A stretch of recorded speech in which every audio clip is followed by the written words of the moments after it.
þá ber viðkomandi að ljúka máli sér. En eigi að gera svo vel. Takk. Við höfum hana bara hér og sér á hana.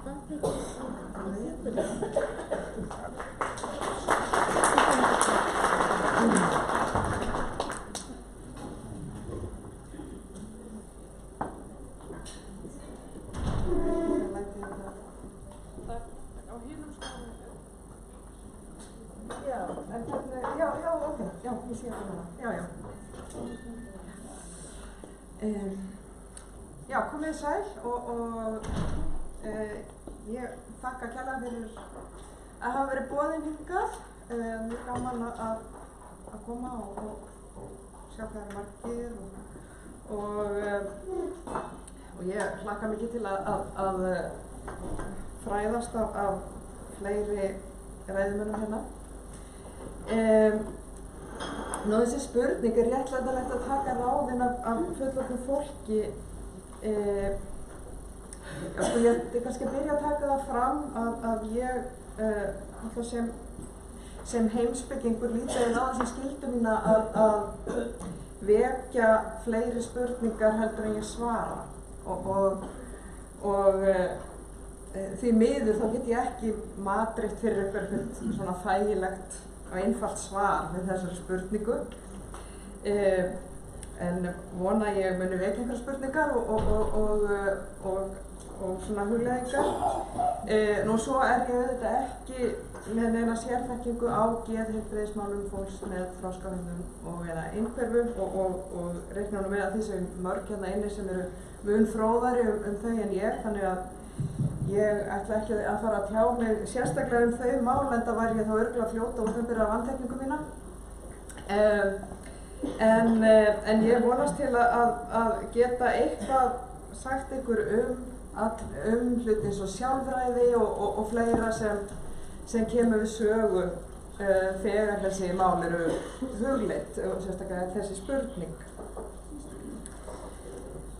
Nú það ómögulegt að velta þessari spurningu fyrir sér án þess að kannski fá svolítið óbræði í munninn og fara að hugsa söguna það hvernig það úrræði að taka ráðin á fólki hefur oft verið misnotað.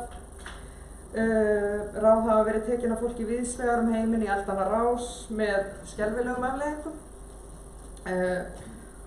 Og sjálfræði auðvitað, við getum kannski kallað það einn af hornsteinum sjálfsvirðingarinnar. Þess að fólk geti upplifað sig sem jafningja meðal annarra og gildan þáttakandi í samfélaginu. Og það má auðvitað tína til ótal dæmi til dæmis aðila í valdastöðu sem taka bara öll völd á mannesku í því skyni í rauninni að standa vörð eigin hagsmuni. Og viðkvæðið hefur þá samt gjarnan verið að viðkomandi manneskja væri ekki fær að ráða sér sjálf og það væri henni sjálfri fyrir bestu að einhver sem hefði meira vit, skynsemi eða aga til að bera sæjum að taka ákvarðanir fyrir hana og skerða frelsi hennar svo hún færi sér nú ekki að voða. Nú þetta hefur verið notað markvisst til að halda stjórn yfir ákveðnum samfélagshópum. Nú eins og þegar svörtum þrælum var haldið á þeim forsendum að þeir væru bara með þroska við börn og það þyrfti að hafa vit fyrir þeim og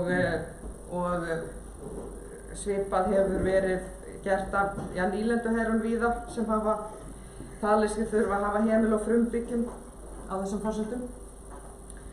Nú svipurök voru notuð gegn kröfum kvenna kosningarétt og jafnvel gegn því að þeir fengið að eiga eignir og sýsla með þær. Og svo með þetta rifja upp afmarkaðri aðgerðir eins og ófrjósemisaðgerðir gegn vilja og jafnvel án vitundar fólks sem hefur verið beitt bæði gegn fólki með ýmiss konar fötlun og gegn öðrum sem þóttu bara sýna einhvers konar óæskilega hegðun eins og konum sem þóttu erfiðar og óþægar. Og við þekkjum líka frásagnir bæði úr bókmenntum og úr sögunni af einstaklingum sem rugguðu bátnum og voru fyrir vikið teknir umferð undir því yfirskini að vera brjálaðir, vitvirtir og því ekki færir að taka einn ákvarðanir. Hérna á glærunni sjáum við tvö svona dæmi misnotkun. Annars vegar hún Bertha Mason sem sögupersóna í skáldsögunni Jane Eyre eftir Charlotte Bronte sem þarna í bókinu. Þá Bertha, hún geymd bak við lás og slá við illt atlæti á þeim forsendum að hún sé brjáluð.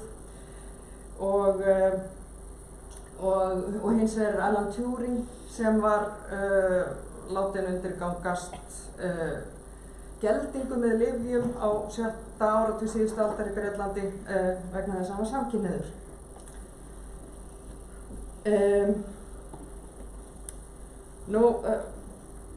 Við getum svo líka hugsað okkur að svona tilfelli þar sem þessu úrræði að taka ráð af fólki beitt af valdi, þá hefur það líka svona komið út eins og víti öðrum til varnaðar. Það að segja að skilaboðin eru þá ekki bara til þeirra sem verða fyrir því að ráðin séu að þeim tekin, heldur eru skilaboðin líka, ef þú ert með eitthvað vesen þá geti þetta komið þér til líka. Og þannig að það hefur verið hótun bæði frelsissviptingu og sjálfræðissviptingu notuð bæði af yfirvöldum og valdamiklum einstaklingum til að ná tangarhalda fólki.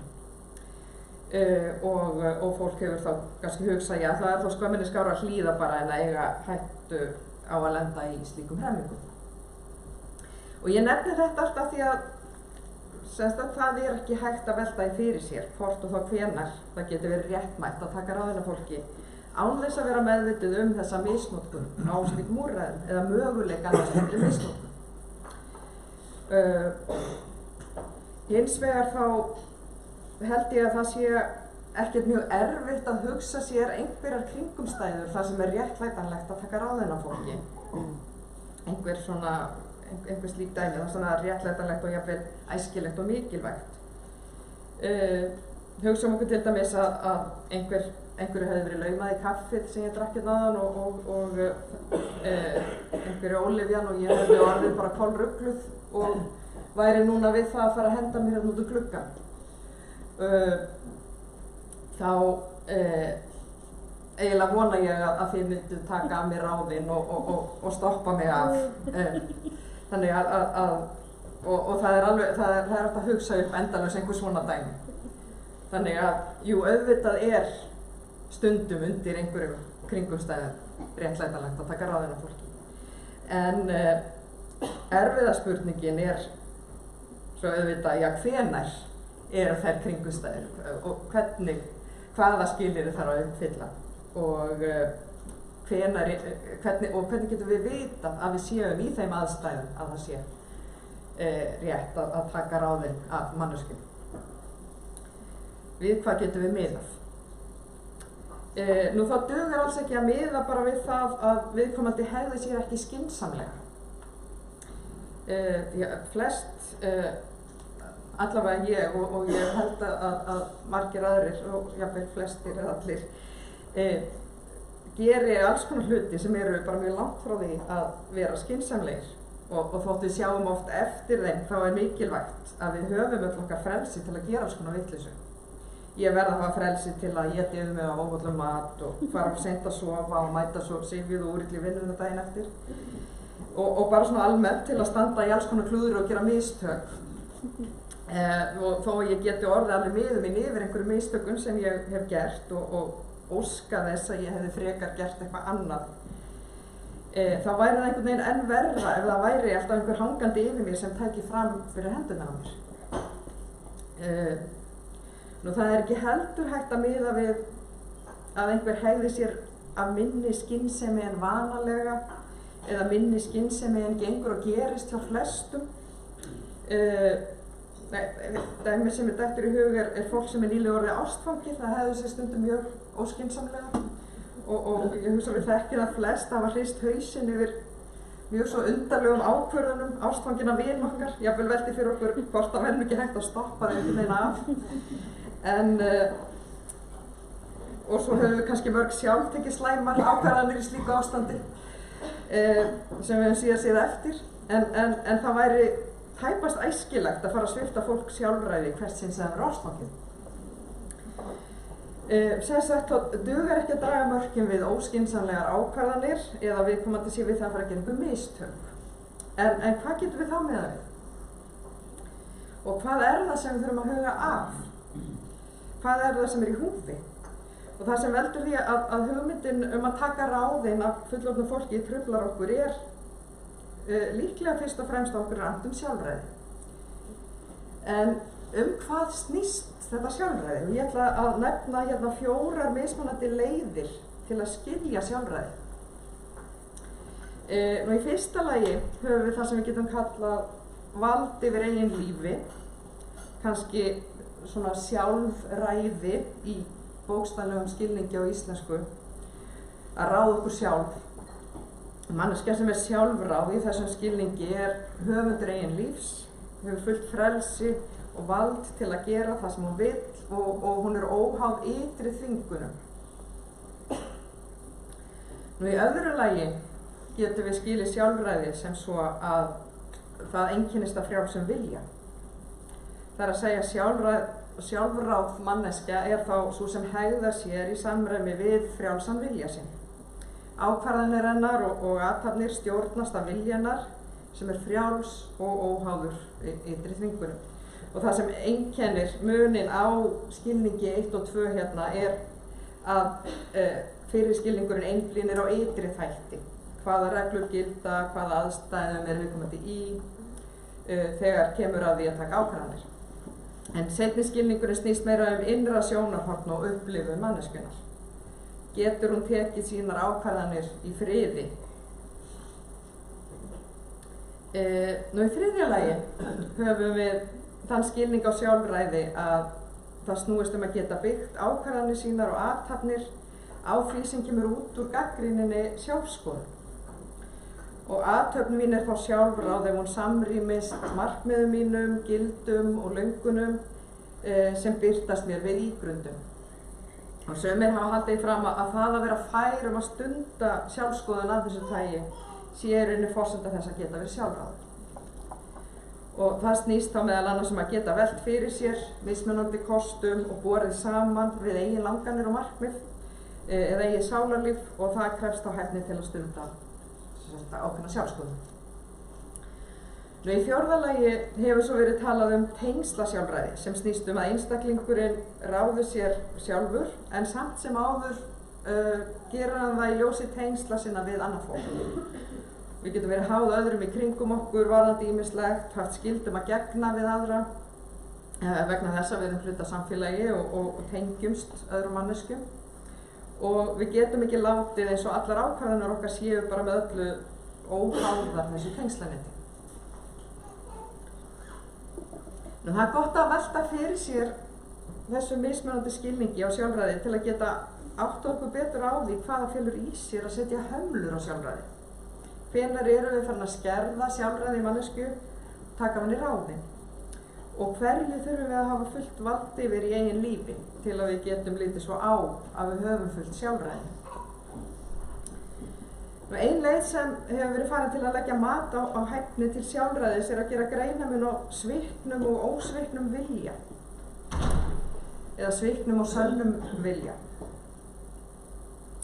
Ef við rifjum upp dæmi sem ég nefndi áðan þar sem eitthvað skrítið var í kaffinu mínu og ég var við það að fara að henda mér út úr glugga, þá má held ég segja að það væri ekki sannur eða ósvikin vilji minn að fyrirfara mér og að ég hegðaði mér aðeins þannig vegna þess að ég væri í annarlegu ástandi. Ósvikin vilji minn væri hins vegar það sem væri í samræmi við markmið mín, langanir og gildi. Svona undir venjulegri kringumstæðum. En nú vakna þetta spurningar það hvernig eigi að ákvarða ósvikin vilja einhvers og líka hverjir eigi að hafa vald til að gera það. Ekki dugur að miða við það sem gengur og gerist í samfélaginu því fólk hlýtur að mega vera óvenjulegt en svona miða við það sem gengur og gerist. Við getum farið eftir því hvað þeir sem þekkja viðkomandi einstakling segja að sé einkennandi fyrir hann og þannig lagt mat á hvort það sem hann segist vilja sé líklegt til að vera í samræmi við ósvikin viljans. En svo breytist auðvitað fólk stundum með tímanum, jafnvel frekar skyndilega, og við hljótum einhvern rétt á að breytast. Og stundum getur líka verið ástæða til að draga í efa mat, vina og ættingja af því hvað einstaklingur sé líklegur til að vilja. Þannig að þó að slíkt mat hljóta að vera gagnlegt, þá er það ekki óbreyðult og geta alveg verið aðstæður þar sem er ástæði til að hafa varan ágætt. Nú svo vikið sér aftur á spurningunni sem ég lagði upp með, er réttlætanlegt að taka ráðin á fullorðnu fólki, þá held ég að svarið hljóta að vera, eins og hefur nú svona komið fram, að við sumar aðstæður síðan nauðsynlegt, en það er ekki bara réttlætanlegt, heldur beinlínis nauðsynlegt. En það er ekki auðvelt að svara því nákvæmlega hvenær það er.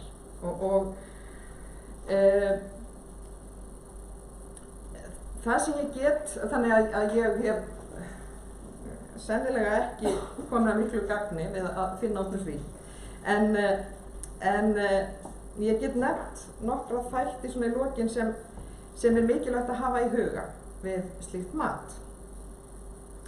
Í fyrsta lagi er það sjálfræði einstaklinga sem er mikilvægt að standa vörðum.